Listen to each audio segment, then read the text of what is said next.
ایک تسلی سی بھی آئے ہے تیرے نام کے ساتھ۔ اللہ تعالیٰ نے ہر صورت سے پہلے بسم اللہ الرحمن الرحیم کو نازل فرمایا، لیکن ایک صورت ایسی ہے اس کا نام ہے سورہ توبہ۔ اس سے پہلے اللہ نے سورہ یعنی بسم اللہ کو نازل نہیں کیا۔ آپ قرآن مجید پڑھیں تو دیکھیں گے کہ پچھلی صورت اور اس صورت کے درمیان بسم اللہ نہیں لکھی ہوتی۔ اس کی وجہ کیا ہے کہ سورہ توبہ میں مشرکین کے ساتھ قتال کا حکم ہے، کافرین کے ساتھ۔ اب اللہ کے قتال کا کوئی جوڑ نہیں بنتا اللہ کی رحمت کے ساتھ، اس لیے اللہ نے اس سے پہلے بسم اللہ نازل نہیں فرمائی، بسم اللہ الرحمن الرحیم۔ اس لیے جب جانور کو ذبح کرتے ہیں تو بسم اللہ پڑھنا ضروری ہے، مگر یہ نہیں پڑھتے بسم اللہ الرحمن الرحیم، بلکہ پڑھتے ہیں بسم اللہ اللہ اکبر۔ الرحمن الرحیم کا جوڑ ذبح کرنے کے ساتھ نہیں بنتا، اس لیے تکبیر کہہ دی گئی بسم اللہ اللہ اکبر، اتنا ہی ہے۔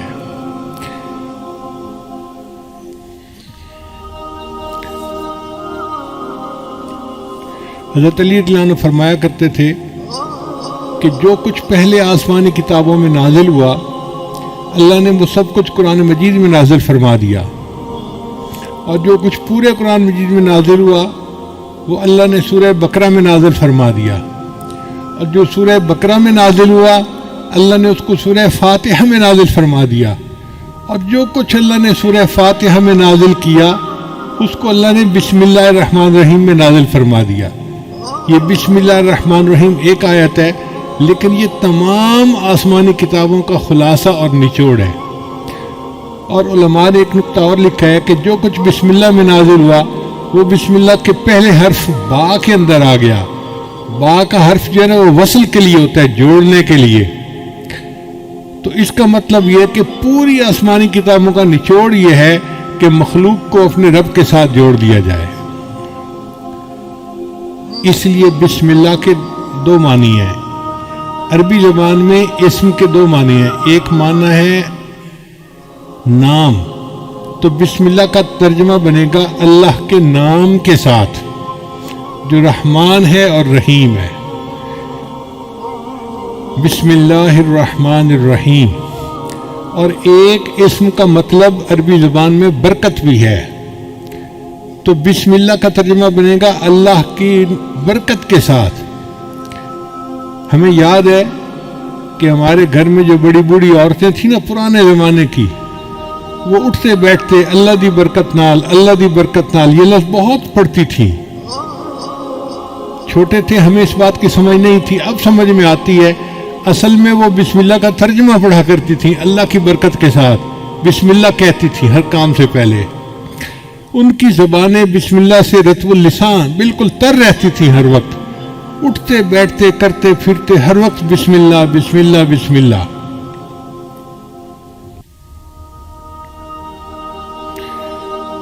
ایک نقطہ اور ذہن میں رکھیے کہ قرآن مجید تو پاک بندہ پڑھ سکتا ہے۔ اگر کسی پر غسل فرض ہو، جیسے جنبی بندہ ہوتا ہے، تو وہ قرآن مجید کی تلاوت نہیں کر سکتا، یا عورت حیض کے ایام میں قرآن مجید کی تلاوت نہیں کر سکتی، لیکن فقہا نے لکھا ہے کہ بسم اللہ پڑھ سکتے ہیں۔ کتنی عجیب بات ہے کہ بسم اللہ الرحمن الرحیم گو قرآن کی آیت ہے مگر اس کو پڑھا جا سکتا ہے۔ تو ایک خاتون تھی امرا فرغانیہ، ایک وادی ہے اس کا نام ہے فرغانہ وادی، اس میں بڑے علماء ہوئے ہیں، اندجان مرغنان یہ وہاں کے شہر ہیں۔ ہدایہ جنہوں نے لکھی قاضی برہان الدین المرغنانی رحمۃ اللہ، یہ بھی وہیں سے تھے۔ تو امرا فرغانیہ سے کسی نے پوچھا کہ کیا وجہ ہے کہ عورت حیض کے دنوں میں قرآن مجید کی تلاوت تو نہیں کر سکتی، لیکن اگر وہ بسم اللہ پڑھنا چاہے تو بسم اللہ پڑھ سکتی ہے؟ انہوں نے جواب دیا کہ اصل میں بسم اللہ جو ہے یہ اللہ کا نام ہے، اور کوئی بھی محب کسی بھی حالت میں محبوب کا نام لینے سے روکا نہیں جا سکتا۔ یہ نہیں کہا سکتا کہ اب تم محبوب کا نام نہیں لے سکتے، جس حال میں بھی ہوگا وہ محبوب کا نام تو لے سکتا ہے، اس لیے بسم اللہ کی اللہ نے اجازت عطا فرما دی۔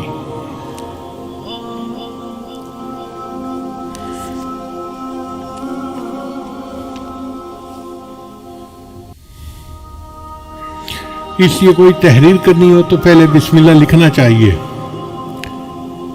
حدیث مبارکہ میں انس اس کے راوی ہیں کہ من کتب بسم اللہ الرحمن الرحیم تعظیما للہ غفر اللہ لہ، کہ جو بسم اللہ الرحمن الرحیم اللہ کے نام کی تعظیم کی وجہ سے اس کو لکھ لیتا ہے اپنی عبارت سے پہلے، اللہ اس پر اس کے گناہوں کی بخشش فرما دیتے ہیں۔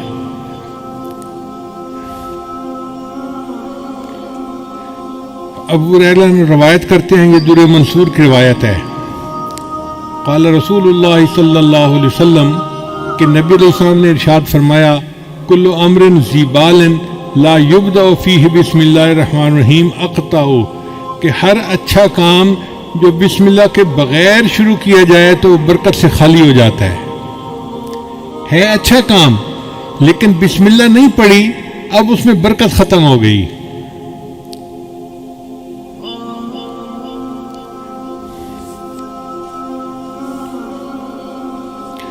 بسم اللہ کی عظمت کا اندازہ اس سے لگائیں کہ کتا ایک نجس جانور ہے۔ حدیث پاک میں آتا ہے جس گھر میں کتا ہوتا ہے وہاں رحمت کا فرشتہ داخل نہیں ہوتا، اس لیے شکار کی نیت سے کتے کو پالنے کی اجازت ہے، یہ حفاظت کی نیت سے، مگر اس کو گھر کے باہر رکھا جائے، گھر کے اندر نہ داخل کیا جائے۔ اگر گھر کے اندر کتا آ گیا تو گھر میں سے برکت ختم ہو جائے گی، فرشتے اس گھر میں نہیں آئیں گے۔ تو کتا اتنا نجس جانور ہے۔ نبی علیہ السلام نے ارشاد فرمایا، اگر کسی برتن کو کتا سونگھ لے تو اس برتن کو 7 مرتبہ پانی سے دھوئیں اور 8ویں مرتبہ اس کو مٹی اور ریت کے ساتھ دھوئیں تاکہ اس کی نحوست برکت ختم ہو جائے۔ اب جس کتے کے سونگھنے سے برتن کو 8 مرتبہ دھونا پڑتا ہے وہ کتنا نجس ہوگا۔ لیکن حدیث پاک میں آتا ہے کہ اگر شکار کے لیے کتا پالا ہوا ہے، پہلے زمانے میں خرگوش کا شکار کرتے تھے کتوں کے ذریعے سے، تو نبی علیہ السلام نے فرمایا کہ اگر کوئی بندہ شکاری کتے کو چھوڑنا چاہتا ہے شکار کے لیے اور بسم اللہ پڑھ کے اس کو روانہ کرتا ہے اور وہ کتا مرا ہوا شکار لے کے آتا ہے، یعنی پکڑنے میں وہ مر گیا، شکار وہ خرگوش مر گیا، اب وہ مرا ہوا جانور بھی ہے، وہ بندے کے لیے حلال ہوتا ہے چونکہ اس کے اوپر اس نے بسم اللہ پڑھ لی تھی۔ عدی بن حاتم طائی کے بیٹے تھے، صحابی بن گئے۔ انہوں نے نبی علیہ السلام سے پوچھا، اے اللہ کے حبیب سے میں کبھی کبھی شکار کرتا ہوں، لیکن میں جب اپنا کتا چھوڑتا ہوں نا شکار کے اوپر تو میں تو بسم اللہ پڑھ لیتا ہوں، مگر اس کے ساتھ جنگلی کتے بھی شامل ہو جاتے ہیں شکار کو پکڑنے میں تو شکار مر جاتا ہے، اب کیا میرے لیے اس شکار کو کھانا جائز ہے؟ تو نبی صلی اللہ علیہ وسلم نے فرمایا نہیں، جائز نہیں، اس لیے کہ ان کتوں کے اوپر بسم اللہ نہیں پڑھی گئی، اس لیے ان کا شکار حلال نہیں ہے۔ آپ اندازہ لگائیے بسم اللہ کی برکت کا کہ ایک کتے اتنا نجس جانور بسم اللہ پڑھ کے شکار کے لیے چھوڑے تو اس کا مرا ہوا جانور بھی شریعت نے حلال قرار دے دیا۔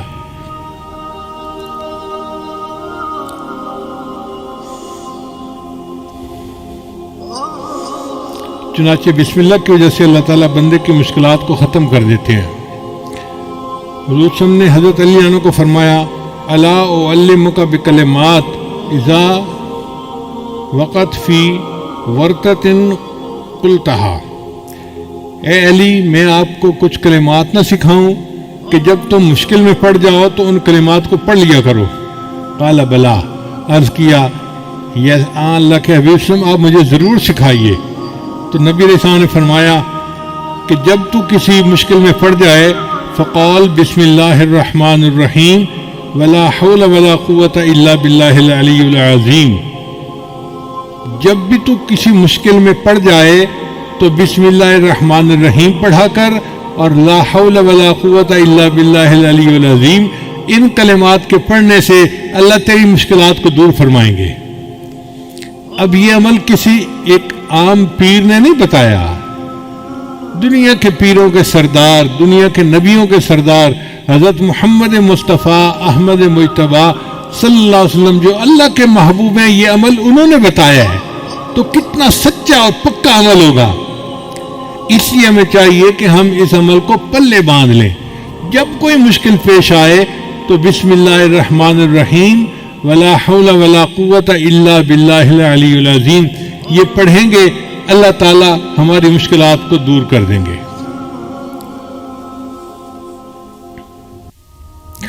پھر بسم اللہ الرحمن الرحیم کی وجہ سے صرف دنیا کی مشکلات دور نہیں ہوتی، آخرت کی مشکلات بھی دور ہوتی ہیں۔ چنانچہ حضرت عیسیٰ علیہ السلام جب کسی قبر کے پاس سے گزرتے تھے تو ان کو کشفاً پتہ چل جاتا تھا کہ قبر میں کیا ہو رہا ہے۔ وہ ایک مرتبہ ایک قبر کے قریب سے گزرے تو انہوں نے دیکھا کہ قبر میں بندے کو عذاب ہو رہا ہے۔ جب واپس ہوئے تو انہوں نے دیکھا کہ قبر تو جنت کا باغ بنی ہوئی ہے، تو بڑے حیران ہوئے۔ انہوں نے دعا مانگی، یا اللہ پہلے میں نے دیکھا تھا تو یہ جہنم کا گڑھا تھا، اب میں دیکھ رہا ہوں تو یہ جنت کا باغ ہے، یہ معاملہ کیا ہے، میرے اوپر کھول دیجئے۔ تو اللہ تعالیٰ نے فرمایا، میرے پیارے عیسیٰ علیہ السلام، ایک بندے کی قبر ہے جو بڑا گناہگار تھا، جب وہ فوت ہوا اس کی بیوی حاملہ تھی اس وقت، تو چونکہ وہ گناہگار تھا اس کو ہم نے قبر کا عذاب دے دیا۔ اب اس کی بیوی کے ہاں بیٹا پیدا ہوا، بیٹا تھوڑا بڑا ہوا تو ماں اس کو پڑھانے کے لیے مدرسے لے گئی اور قاری صاحب کو کہا کہ میرے بچے کو قرآن پڑھاؤ۔ آج اس بچے نے بسم اللہ الرحمن الرحیم پڑھا، اس کے معصوم منہ سے جو بسم اللہ نکلی تو میری رحمت نے گوارا نہیں کیا کہ معصوم بچہ تو بسم اللہ پڑھے اور میں اس کے باپ کو قبر میں عذاب دوں۔ میں نے اس کی باپ کو جنت کا باغ بنا دیا۔ چنانچہ حدیث پاک میں آتا ہے کہ جب کوئی بچہ بسم اللہ پڑھنا سیکھتا ہے اللہ 4 بندوں کی مغفرت فرماتے ہیں بسم اللہ سیکھنے پر۔ ایک بچے کی مغفرت ہو جاتی ہے، ایک پڑھانے والے کی مغفرت ہو جاتی ہے، اور ایک بچے کے ماں باپ ان دونوں کی مغفرت ہو جاتی ہے۔ بسم اللہ کے سیکھنے پر اللہ 4 بندوں کے گناہوں کی مغفرت فرما دیتے ہیں۔ تو اس لیے یہ بسم اللہ ہمیں صرف دنیا کی مشکلات سے ہی نہیں بلکہ قبر کے عذاب سے اور جہنم کی آگ سے بھی بچانے کا ذریعہ ہے۔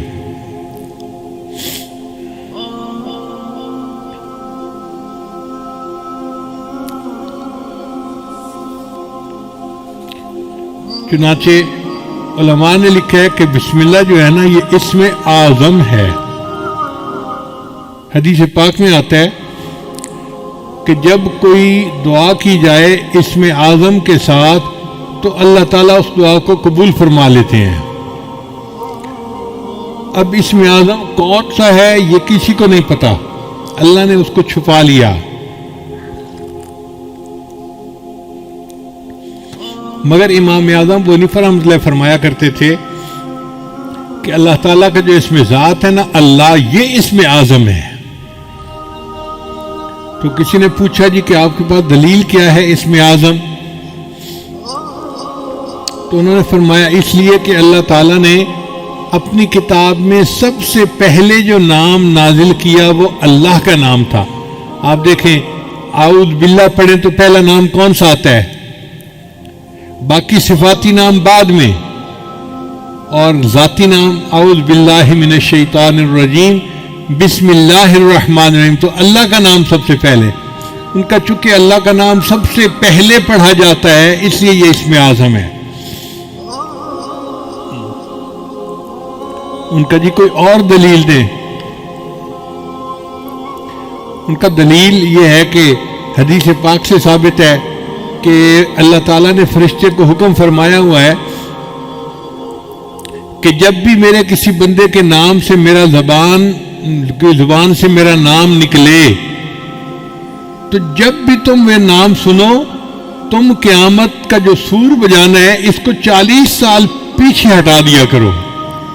یعنی اللہ کا نام اتنی برکت والا ہے کہ جو بندہ اللہ کہتا ہے تو قیامت 40 سال پیچھے چلی جاتی ہے۔ اب اندازہ لگائیے کہ جو نام اتنی برکت والا ہے کہ قیامت جیسی مصیبت کو 40 سال کے لیے ٹال دیتا ہے، اگر ہم اس اللہ کے نام کو کثرت کے ساتھ پڑھیں گے تو ہماری زندگی کی پریشانیاں کیوں نہیں ٹل جائیں گی؟ بس انسان شوق کے ساتھ محبت کے ساتھ اللہ کا نام پڑھے۔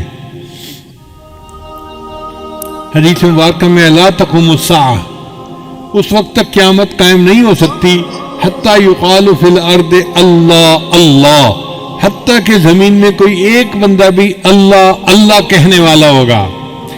جب تک اللہ کا نام دنیا میں رہے گا قیامت نہیں آ سکتی۔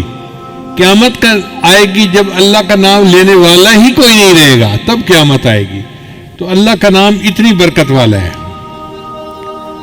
تو امام صاحب نے فرمایا کہ حدیث پاک سے بھی ثابت ہوتا ہے کہ یہ اسم اعظم ہے۔ آگے سوال پوچھنے والے بھی فقہا تھے، عالم تھے، ان کا نہیں جی کوئی سکہ بند دلیل دیں کہ بندہ کا دل مطمئن ہو جائے۔ تو امام صاحب نے کہا اچھا سکہ بند دلیل یہ ہے کہ جب موسیٰ علیہ السلام کوطور پر گئے تو اس وقت ان کو پتہ نہیں تھا کہ یہ آگ کیا ہے، اللہ نے خطاب فرمایا اور اللہ نے اپنا تعارف کروایا، اننی انا اللہ، میں اللہ ہوں۔ اگر کوئی اور نام اس میں اعظم ہوتا تو اللہ اس نام سے اپنا تعارف کرواتے۔ اللہ نے تعارف میں کہا کہ میرا نام اللہ ہے، اس کا مطلب ہے کہ یہی اس میں اعظم ہے۔ اب یہ ایسی دلیل تھی کہ سب علماء نے مان لیا کہ واقعی اللہ کا نام اس میں اعظم ہے۔ چنانچہ اللہ اللہ کے نام سے جو دعا مانگی جائے وہ دعائیں قبول ہوتی ہیں، اور اللہ کا نام جس چیز پر پڑھ دیا جائے وہ چیز میں برکت آ جاتی ہے۔ حضرت ابو الدرداء رضی اللہ عنہ کی ایک باندی تھی، وہ ایک دن پوچھنے لگی کہ حضرت آپ کس جنس سے تعلق رکھتے ہیں؟ ان کا میں انسان ہوں۔ کہنے لگی نہیں مجھے نہیں لگتا کہ آپ انسان ہیں، آپ کوئی اور ہیں۔ ان کا نہیں میں انسان ہوں، تمہارے جیسا انسان ہی ہوں۔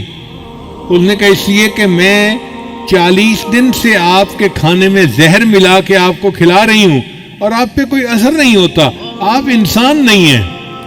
ان کا نہیں میں انسان ہوں، لیکن میری عادت ہے کہ میں نبی علیہ السلام کی بتائی دعا پڑھ لیتا ہوں، بسم اللہ الذی لا یضر مع اسمہ شیء فی الارض ولا فی السماء وہو السمیع العلیم۔ اس کی برکت سے اللہ مجھے کھانے کی نقصان دہ چیزوں سے محفوظ فرما لیتے ہیں۔ اور یہی واقعہ خالد بن ولید عنہ کے ساتھ پیش آیا کہ ایک مرتبہ دشمن نے اپنا ایک نمائندہ بھیجا جس کے پاس زہر کی ایک بوتل تھی، چھوٹی سی شیش کی تھی۔ اس نے کہا جناب آپ ہمارا مقابلہ کر ہی نہیں سکتے، اس لیے کہ یہ ایک زہر ہے، اس کا ایک قطرہ بھی اگر کوئی بندہ پی لے تو وہ بچ نہیں سکتا، اور ہم نے اپنی تلواروں کی دھار پر یہ زہر لگائی ہوئی ہے، اس لیے اگر اس کا چھوٹا سا کٹ بھی کہیں لگ جائے تو وہ بندہ کٹ کی وجہ سے نہیں زہر کی وجہ سے مر جاتا ہے، آپ ہمارا مقابلہ کر ہی نہیں سکتے۔ جب اس نے یہ بات کہی تو خالد بن ولید نے فرمایا اچھا یہ زہر کی شیشی مجھے دکھاؤ۔ وہ ہاتھ میں لی اور آپ نے پڑھا بسم اللہ الذی لا یضر مع اسمہ شیء فی الارض ولا فی السماء، اور پوری زہر کی بوتل آپ نے پی لی اور اللہ نے ان کو محفوظ رکھا۔ یعنی جس نام کی برکت سے زہر کے اثرات بھی بندے کو نقصان نہیں دے سکتے تو باقی چیزیں کیا نقصان دیں گی۔ اس لیے ہمیں چاہیے کوئی چیز پینی ہو یا کھانی ہو تو بسم اللہ اس سے پہلے ضرور پڑھا کریں تاکہ اس چیز کے نقصان سے اللہ ہماری حفاظت فرمائے۔ چنانچہ عثمان ابن عفان رضی اللہ عنہ سے روایت ہے کہ نبی علیہ السلام نے فرمایا کہ بسم اللہ الرحمن الرحیم میں جو نام ہے یہ اسم اعظم ہے۔ ان کا اللہ کے بھی یہ اسم اعظم ہے؟ فرمایا ہاں، اس میں اور اسم اعظم میں ایسا تعلق ہے جیسے آنکھ کی سفیدی اور آنکھ کی سیاہی کے اندر ہوتا ہے۔ اب آنکھ کی سفیدی اور آنکھ کی سیاہی آپس میں ملی ہوئی ہیں، آپ اپنی آنکھ میں دیکھیں سیاہی اور سفیدی ملی ہوئی ہیں، تو اس کا مطلب یہ کہ نبی علیہ السلام نے ڈائریکٹ نہیں بتایا چونکہ اللہ تعالیٰ راز رکھنا چاہتے تھے، لیکن ہنٹ دے دیا کہ بسم اللہ اور اسم اعظم میں بہت قرب ہے۔ تو بہرحال اللہ کا نام اسم اعظم ہے۔ چنانچہ علامہ کلوبی رحمۃ اللہ نے لکھا ہے کہ ایک عورت تھی اور اس کا خاوند جو تھا وہ بہت زیادہ کرخت مزاج کا تھا۔ وہ موقع ڈھونڈتا تھا کہ میں کسی طرح اپنی بیوی کو ذلیل و رسوا کروں، پریشان کروں، ڈانٹ ڈپٹ کروں، مار پیٹ کروں۔ ایک مرتبہ اس کے پاس کچھ پیسے تھے، اس نے وہ تھیلی اپنی بیوی کو پکڑا دی اور کہا کہ ان کو محفوظ رکھ دینا۔ اس عورت کی عادت تھی کہ جو کام کرتی تھی وہ بسم اللہ پڑھ کے کرتی تھی، ہر کام سے پہلے بسم اللہ پڑھتی تھی۔ چنانچہ اس نے بسم اللہ پڑھا اور الماری کے اندر وہ تھیلی رکھ دی۔ اب بیچاری کو کیا پتا تھا کہ میرے خاوند کی نیت کیا ہے۔ خاوند نے جب دیکھا کہ عورت دوسرے کمرے میں ہے، اس نے وہ تھیلی اٹھائی اور اس کے جو پیسے تھے، وہ کوئن تھے، اس نے وہ اندر ایک کنواں تھا گھر کے اندر، اس کنویں کے اندر پھینک دیے اور خالی تھیلی اس نے واپس رکھ دی۔ اس کا مطلب یہ تھا کہ اب میں اس کو کہوں گا میرے پیسے واپس لاؤ، یہ کہے گی پیسے نہیں تو پھر مجھے موقع مل جائے گا، میں پھر ڈانٹ ڈپٹ کروں گا، اس کو ذلیل رسوا کروں گا۔ عورت بیچاری کو کیا پتا تھا۔ اب 2-3 دن کے بعد خاوند نے اس کو بلایا اور کہا دیکھو میں نے تمہیں جو پیسے دیے تھے نا، مجھے ضرورت ہے، پیسے واپس لاؤ۔ چنانچہ وہ عورت گئی، اس نے جا کے بسم اللہ پڑھ کے الماری کا دروازہ کھولا۔ کہتے ہیں کہ جب اس نے الماری کا دروازہ کھولا، اللہ تعالیٰ نے جبریل علیہ السلام کو حکم دیا کہ میری اس بندی نے بسم اللہ پڑھا ہے، آپ جائیں اور کنویں سے وہ سارے پیسے نکال کے اس کی تھیلی میں واپس کر دیں۔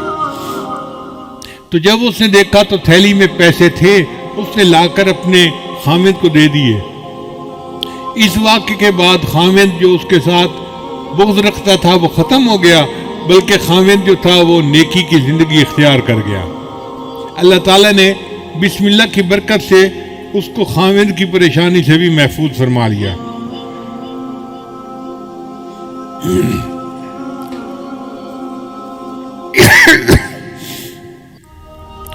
بسم اللہ میں ہر درد کے لیے شفا موجود ہے۔ چنانچہ قیصر روم نے حضرت عمر رضی اللہ عنہ کو خط لکھا۔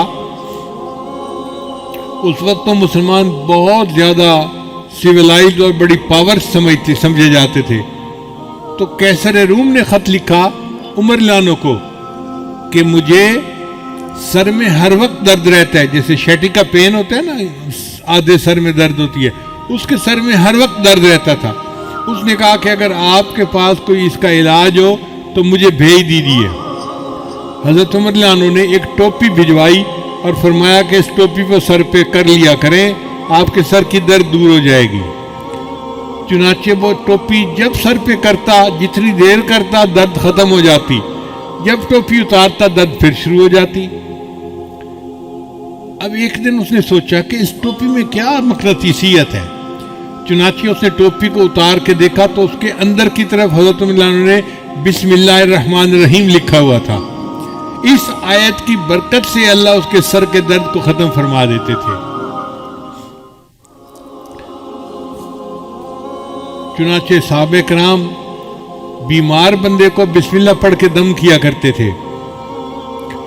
حدیث پاک میں آتا ہے کہ جبریل علیہ السلام، عائشہ رضی اللہ عنہا روایت کرتی ہیں کہ جبریل علیہ السلام کئی مرتبہ آتے اور نبی علیہ السلام بیمار ہوتے تو جبریل علیہ السلام بسم اللہ پڑھ کے اپنے محبوب صلی اللہ علیہ وسلم کو دم کیا کرتے تھے۔ یہ ایک ایسا عظیم عمل ہے کہ جو ہماری سب بیماریوں، سب دردوں، سب مصیبتوں کے لیے تریاک ہے۔ حضرت عثمان بن ابی العاص نے نبی علیہ السلام سے شکایت کی، اے اللہ کے حبیب صلی اللہ علیہ وسلم، میں جب سے مسلمان ہوا ہوں تو میرے جسم میں دردیں رہتی ہیں، ادھر درد ادھر درد۔ تو نبی علیہ السلام نے فرمایا تمہیں جس جگہ پہ درد ہو تم ہاتھ رکھ کر اس کے یعنی جگہ پر ہاتھ رکھ کے بسم اللہ پڑھ لیا کرو، اللہ تمہارے درد کو ختم کر دے گا۔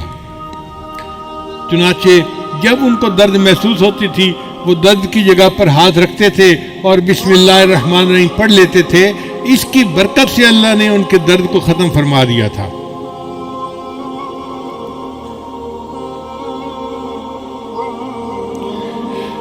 عبداللہ بن عباس انہوں نے نبی علیہ السلام سے پوچھا، اے اللہ کے حبیب صلی اللہ علیہ وسلم، ہمیں بخار کا دم اور بیماری کا دم بتا دیا کریں، ہمیں کوئی بخار کا دم بتا دیں، بیماری کا دم بتا دیں۔ تو نبی علیہ السلام نے فرمایا کہ جب کوئی بندہ بیمار ہو تو تم اس پر پڑھا کرو بسم اللہ الکبیر اعوذ باللہ العظیم من کل عرق نار ومن شر حر النار، اخرجہ الترمذی۔ یہ ترمذی شریف کی روایت ہے۔ تو نبی علیہ السلام نے ان کو بخار کا یہ دم سکھایا۔ اس کا مطلب یہ کہ بسم اللہ کی برکت سے اللہ تعالیٰ واقعی بندے کی بیماری کو ختم فرما دیتے ہیں۔ اس لیے ہر تکلیف کے وقت بسم اللہ پڑھنی چاہیے۔ احد کے موقع پہ حضرت طلحہ رضی اللہ عنہ کو زخم لگا تو بے اختیار ان کی زبان سے آہ نکلی۔ جیسے زخم لگتا ہے نا تو آہ بندہ کرتا ہے، آہ۔ تو جب ان کو زخم لگا تو انہوں نے آہ کی تو نبی علیہ السلام نے فرمایا لو قلت بسم اللہ لرأیت بناءک الذی بنى اللہ لک فی الجنۃ وانت فی الدنیا، اگر تو اس موقع پر بسم اللہ کہتا جو تجھے چوٹ لگی تو دنیا میں رہتے ہوئے جنت میں اپنے ٹھکانے کو دیکھ لیتا۔ اگر تو بسم اللہ پڑھتا تو آپ دنیا میں رہتے ہوئے اپنے جنت کے ٹھکانے کو آنکھوں سے دیکھ لیتے۔ تو یہ بسم اللہ ایسا عمل ہے۔ چنانچہ ایک صحابی نبی علیہ السلام کے ساتھ سواری پر سوار تھے تو سواری کو ٹھوکر لگی تو صحابی نے کہا تا سے شیطان برباد ہو جائے۔ تو نبی علیہ السلام نے فرمایا کہ ایسے نہ کہا کرو کہ شیطان برباد ہو جائے، وہ موٹا ہو جاتا ہے سن کے کہ دیکھو میں نے شرارت کی اور ان کو تکلیف پہنچی، وہ موٹا ہو جاتا ہے۔ تم پڑھا کرو بسم اللہ، جب تم بسم اللہ کرو گے تو شیطان یعنی کمزور ہو کے چونٹی جیسا بن جائے گا بسم اللہ کی برکت کی وجہ سے۔ تو اس کا مطلب ہے کہ ٹھوکر لگنے پر، تکلیف پہنچنے پر ہم اگر بسم اللہ پڑھیں گے تو اللہ تعالیٰ شیطان کو چھوٹا کر دیں گے اور ہماری تکلیف کو دور فرما دیں گے۔ نبی علیہ السلام نے ایک عمل بتایا کہ جو شخص صبح کے وقت 3 مرتبہ بسم اللہ پڑھ لے، بسم اللہ الرحمن الرحیم، بسم اللہ الرحمن الرحیم، اب یہ کتنا چھوٹا سا عمل ہے۔ جو شخص صبح کے وقت پڑھ لے شام تک کوئی حادثہ یا کوئی اس کو مصیبت نہیں پہنچ سکتی، اور اگر شام کے وقت پڑھ لے گا تو صبح تک اس کو کوئی مصیبت نہیں پہنچے گی۔ یہ کتنا چھوٹا عمل ہے۔ اپنے گھر میں اپنی بیویوں کو بھی بتائیں، اپنے بچوں کو بھی، اور ان کی عادت بنائیں کہ وہ ہر وقت یہ بسم اللہ کا عمل کرنا شروع کر دیں۔ عبداللہ ابن عباس عنہ کی روایت ہے کہ ایک شخص نبی علیہ السلام کی خدمت میں حاضر ہوا اور اس نے کہا اے اللہ کے میرے حادثے بہت ہوتے ہیں، ایکسیڈنٹ ہر وقت، کبھی کوئی اور میں بڑا پریشان ہوں۔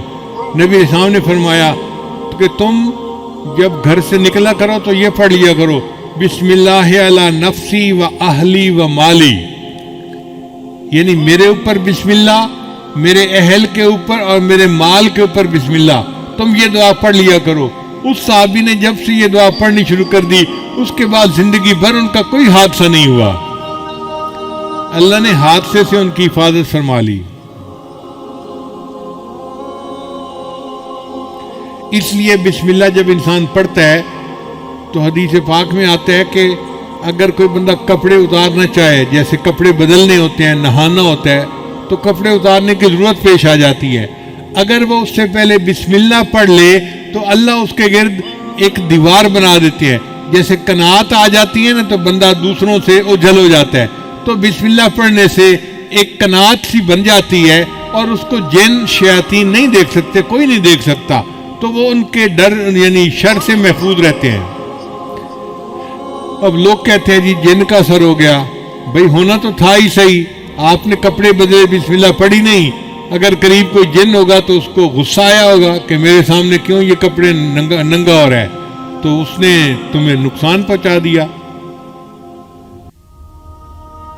تو نبی علیہ السلام نے ہمیں ہر دکھ درد سے بچنے کا عمل بتا دیا، وہ ہمارے محسن حقیقی ہیں، باتیں نظر آتی ہیں سادہ سی اور چھوٹی سی، لیکن اگر ہم ان کو اپنا لیں تو بڑی بڑی مصیبتوں سے ہم بچ سکتے ہیں۔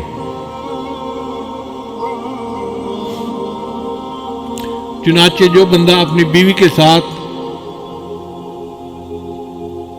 ہم بستری کرے تو اس کو چاہیے کہ پہلے بسم اللہ پڑھ لے۔ دعا ہے بسم اللہ جنبنا الشیطان و جنب الشیطان ما رزقتنا۔ حدیث پاک میں آتا ہے کہ اگر اس نے یہ دعا پہلے پڑھ لی اور پھر بیوی کو ہاتھ لگایا تو اب اگر حمل ٹھہر گیا تو اس حمل میں شیطان کا کوئی حصہ نہیں ہوگا، لہذا وہ بچہ فطری طور پہ نیک ہوگا، بچپن سے نیک ہوگا۔ اب کتنے شادی شدہ لوگ ہیں جن کو اس دعا کا پتہ ہی نہیں ہے، کبھی پڑھی نہیں ہے۔ جب دعا ہی نہیں پڑھی تو پھر اس عمل میں شیطان بھی ساتھ شریک ہو جاتا ہے، اور جس کی گھٹی میں شیطان شامل ہو گیا پھر وہ بچہ تو پیدائشی طور پہ شیطان ہوگا۔ پھر آپ کیوں کہتے ہیں جی کہ بچے نافرمان ہیں، بچے بات نہیں سنتے، بچے بات نہیں مانتے؟ ہم نے بھی تو اپنے رب کی بات نہیں مانی، جس کے نتیجے میں آج بچے ہماری بات نہیں مانتے۔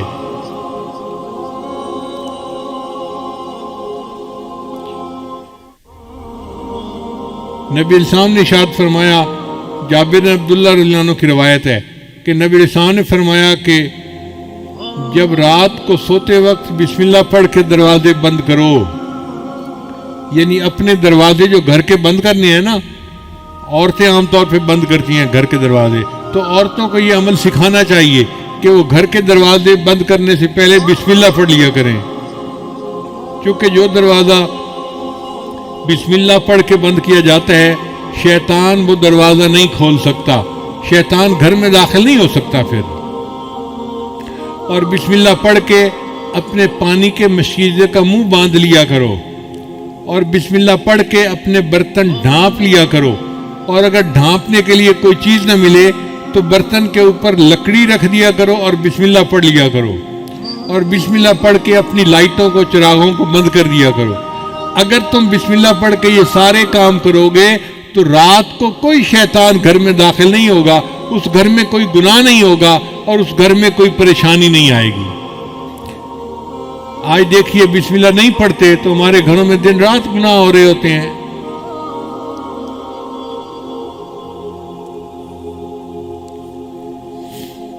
ایک اور روایت سنیے، حضرت انس رضی اللہ عنہ اس کے راوی ہیں، وہ فرماتے ہیں کہ جب کوئی آدمی گھر سے نکلتے وقت بسم اللہ توکلت علی اللہ لا حول ولا قوت الا باللہ، چھوٹی سی دعا ہے، بسم اللہ توکلت علی اللہ لا حول ولا قوت الا باللہ پڑھ لیتا ہے، اس کو کہا جاتا ہے کہ تمہیں ہدایت دی گئی اور تمہاری طرف سے شر کی کفایت کی گئی اور تمہیں مصائب سے بچا لیا گیا۔ یعنی اللہ اس کے بارے میں فرماتے ہیں کہ اس بندے کو ہدایت دی گئی، اس کو شر سے بچا لیا گیا، تو شیطان اس سے دور ہٹ جاتا ہے۔ شیطان کہتا ہے میں اس بندے کا جب کچھ بگاڑ ہی نہیں سکتا تو میں اس کا پیچھا کس لیے کروں؟ تو دیکھیے گھر سے نکلتے ہوئے دعا پڑھنے سے انسان شیطان کے داؤ سے بچ جاتا ہے۔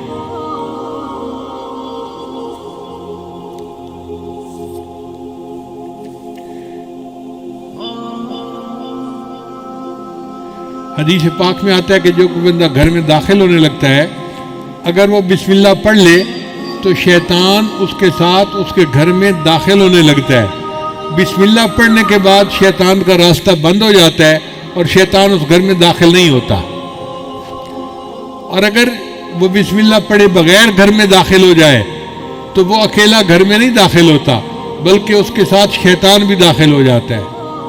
اور اگر وہ بندہ کھانا کھاتے ہوئے بسم اللہ پڑھ لے تو شیطان اس کے کھانے میں شامل نہیں ہو سکتا۔ اب جس نے دونوں مرتبہ بسم اللہ پڑھ لیا تو نہ شیطان اس کے گھر میں داخل ہو سکتا ہے نہ شیطان اس کے کھانے میں شریک ہوتا ہے۔ تو شیطان کہتا ہے میں نے اس گھر میں کیا کرنا، نہ میں اس گھر میں داخل ہو سکتا ہوں نہ میں اس گھر میں کھانا کھا سکتا ہوں، تو میرے لیے نہ رہنے کی جگہ نہ کھانے کی جگہ، لہذا میرا اس گھر سے کوئی سروکار نہیں ہے۔ دیکھو شیطان کو روکنے کے لیے نبی علیہ السلام نے کیا پیاری پیاری باتیں میں سکھائی ہیں۔ اس لیے جو بندہ بازار میں داخل ہونے لگے وہ بسم اللہ پڑھ لے تو بازار کا جو شر ہے اس سے اللہ تعالیٰ اس کی حفاظت فرما دیتے ہیں۔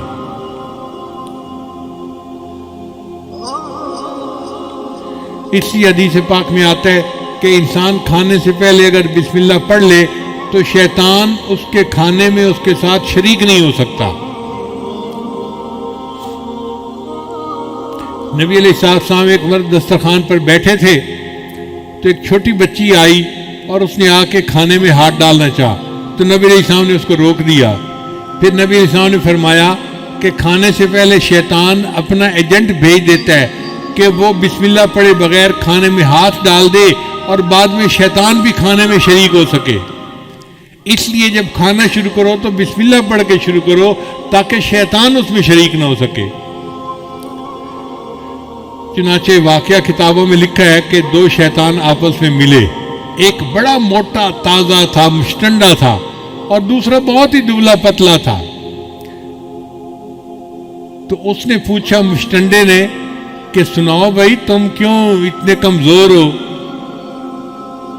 اس نے کہا یار میں جس بندے کے ساتھ ہوں نا وہ بندہ بسم اللہ پڑھ کے گھر میں داخل ہوتا ہے، تم نے اس کے گھر میں داخل ہی نہیں ہو سکتا.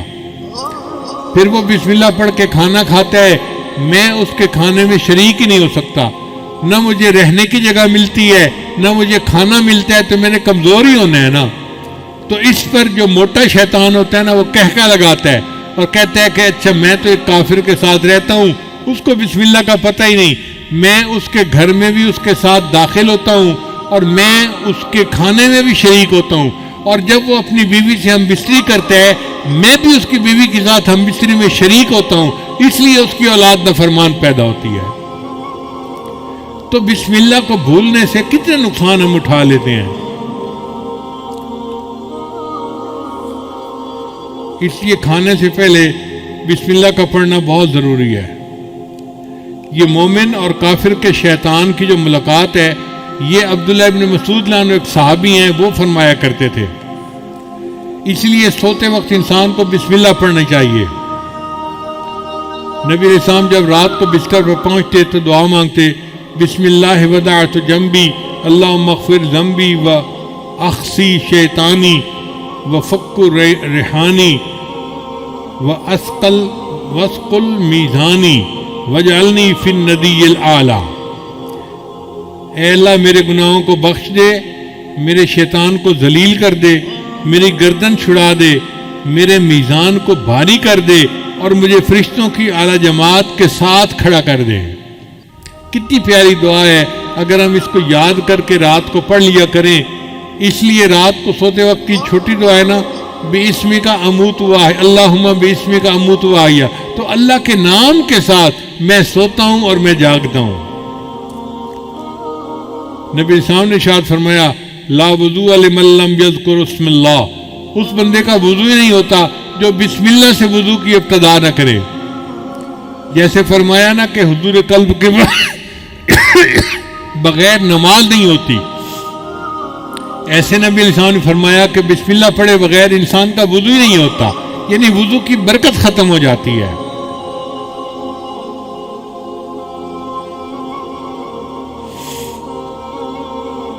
اس لیے سواری پر سوار ہوتے وقت بسم اللہ پڑھنا چاہیے. حضرت نوح علیہ السلام کو اللہ نے صرف بسم اللہ کا لفظ عطا فرمایا تھا. وقال ارکبوا فیہا بسم اللہ مجریہا ومرساہا ان ربی لغفور الرحیم. تو وہ صرف بسم اللہ پڑھا کرتے تھے. اللہ کی شان کہ ان کی کشتی اتنے بڑے سیلاب کے اندر سے نجات پا گئی. تو علماء نے نکتہ لکھا ہے اگر صرف بسم اللہ کے لفظ کے ساتھ نوح علیہ السلام کی کشتی اتنے بڑے سیلاب سے نجات پا جاتی ہے تو ہم اگر پوری بسم اللہ پڑھیں گے ہماری زندگی ہمارے پریشانیوں کے سیلاب سے کیوں نہیں نجات پائے گی.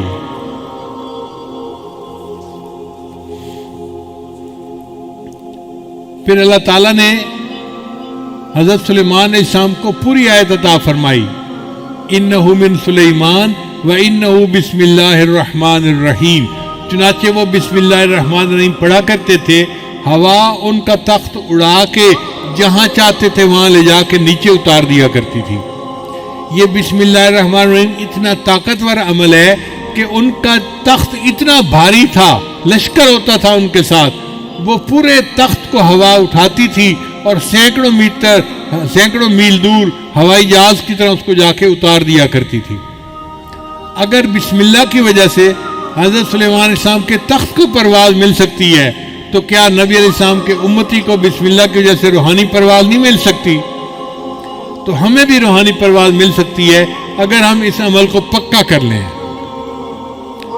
اس کی حدیث پاک میں ہے کہ جو بندہ مسجد میں داخل ہو وہ بسم اللہ پڑھے اللہ اس کے گناہوں کو معاف فرما دیتے ہیں۔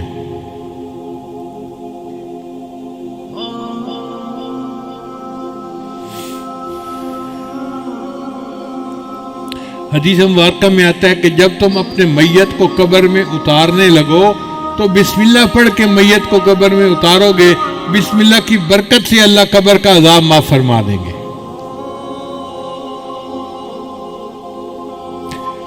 یہ اللہ کا نام اللہ کو بہت پسند ہے۔ چنانچہ ایک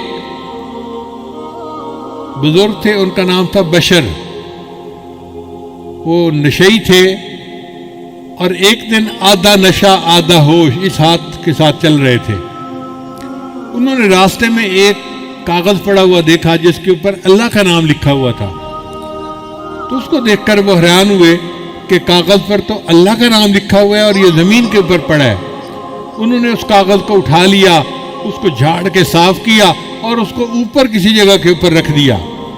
اللہ نے ایک ولی کو الہام فرمایا کہ بشر کو جا کر کہہ دو کہ تم نے میرے نام کو فرش سے اٹھا کر اونچا کیا، میں تمہارے نام کو فرش سے اٹھا کر عرش تک اونچا کر دوں گا۔ چنانچہ وہ امت کے بڑے اولیاء میں سے گزرے اور ان کا نام بشر حافی تھا۔ اللہ تعالی ہمیں بھی اس نام کی عزت کرنے پر اور اس نام کے قدر کرنے پر، اس کا ذکر کرنے پر ہماری پریشانیوں کو دور فرما دے، اور اللہ تعالی ہمیں بھی دنیا میں کامیاب زندگی عطا فرمائے۔